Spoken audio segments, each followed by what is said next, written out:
Nana, thank you so much for joining us. Tell us, Nana, what's the latest with regards to this? Let me just correct a few notions. PRASA actually does have money. What happened, unfortunately, at Autopax was a case of maladministration, if I can call it that. We had loaned Autopax last month at the end of March 50 million rands, and that was enough money for the salaries to be paid. And in fact, what is important is that whatever we needed to pay and ring-fence that money for, priority actually goes to our employees and not to anything else. But since the acting group CEO, Mr. Zide, has issued an instruction that no later than the end of today, everybody needs to have their salaries in their pockets. And what happened, what led to this this internal communique being served to the workers that they're not going to get their salaries? This is exactly what we need to investigate. Because at the heart of it, if you remember that earlier this year, PRASA was given an instruction by the courts to reinstate workers that were dismissed in 2013. We actually had to reinstate more than 700 workers. We've done so. We've actually started immediately paying their salaries, as well as paying them all of their pensions and all of their important salaries and payments and their packages. Now, this is no different. And in fact, what makes this even more tragic in our eyes as PRASA is that these are people who've put in an honest day's work throughout the month, and to be told on the last day, in fact, beyond the eve of expecting their salaries, is simply unacceptable. And that is why we're actually going to be launching a very serious investigation.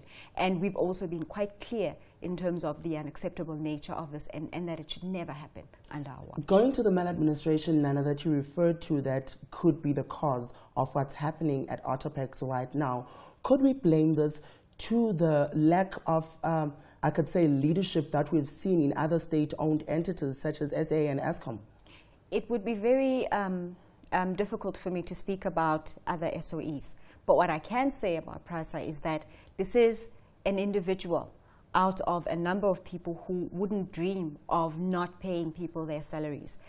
Beyond the fact that it is a long weekend and people are entitled to their salaries, there is no South African worker whose rights have to be infringed in this particular way. And so we are appalled as PRASA, and we take responsibility for the anguish that was caused to on the workers by an individual's act. But what we are saying quite strongly is that this will never happen again. It is the first and it is the last. We understand that there are financial issues that we are facing as PRASA. We've been open about those issues, but at no stage have we sacrificed the work of our employees in order for us to save a few bucks. We don't do that, unfortunately. Before, Nana, we move on with this conversation, let's take a look at what the General Secretary of FEDUSA had to say about this ordeal earlier on.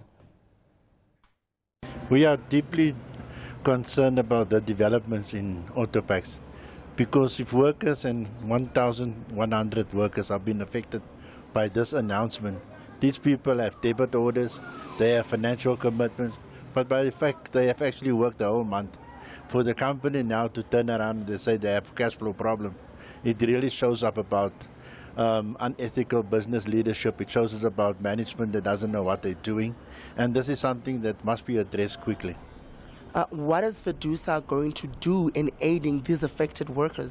Yes, we have already been in contact with the Minister of Transport, Minister Blade Msamandi, and his office gave us an undertaking that the Minister is putting this matter high on his agenda to ensure that we address this particular matter urgently. But it will also now have the further other impact of the current strike that is currently underway from the workers in the road freight industry. That is also part, and Autopax is part of that particular process. So for us, this thing is very concerning, and we hope and trust that the Minister will address this matter as quickly as possible. Do you think that this could be considered as one of the scare tactics used by the employers in this current bus strike? No, I don't think it is an issue. This is a symptom of what is happening to our state-owned enterprises. Remember, we had Eskom that had to be bailed out, then we had SAA that had to be bailed out, and now we're sitting with Autopax that had to be bailed out. It's because of the kind of people that were appointed there in the first place.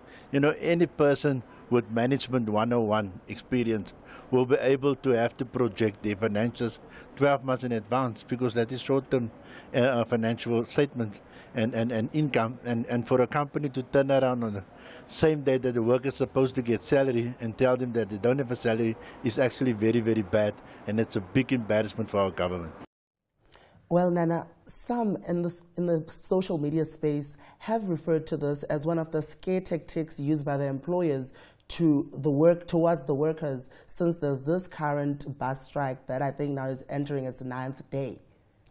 First of all, let me agree with Mr. George in that there is no company that should ever exploit workers, allow workers to work a full month and then turn around and not pay them.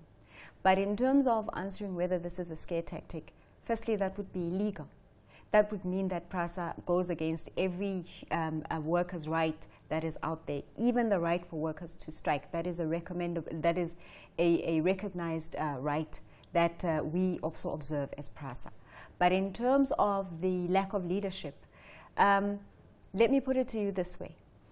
This is an individual decision that was taken. That is why PRASA, as the company, as the head of the company, because you must remember that Autopax is a subsidiary. That is why PRASA was able to intervene and make this decision that whatever the memo had said to staff about non-payment, that should be reversed with immediate effect. It is true that we do support Autopax financially. They are our subsidiaries. That is part of the operational environment that we are in.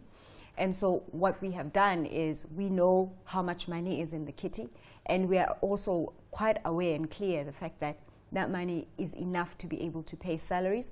But even if it was not, prudency has to be the balance in this particular case. You communicate things early, you let top management know so that you don't put ordinary workers in this particular situation with their families. Just a quick one, Nana.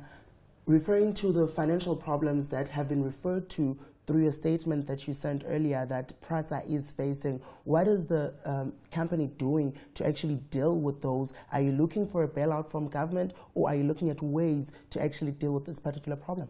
First of all, PRASA has never asked for a bailout from government.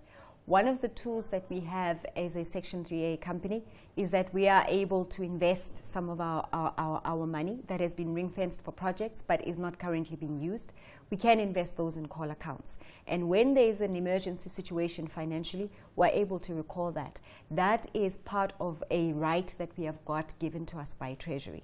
And so it is a functional company in that state. What we're speaking about here is in terms of revenue generation. In particular, if you focus on Autopax, they have been losing customers in terms of the low customer demand, in terms of the economic performance. That is something that across the board has been experienced within the public transportation industry. And so we've not applied for a bailout. And as I've said, we've already given Autopax 50 million from PRASA as a part of our subsidiary assistance to them. And so that money has to go, first of all, towards rewarding employees for their hard work.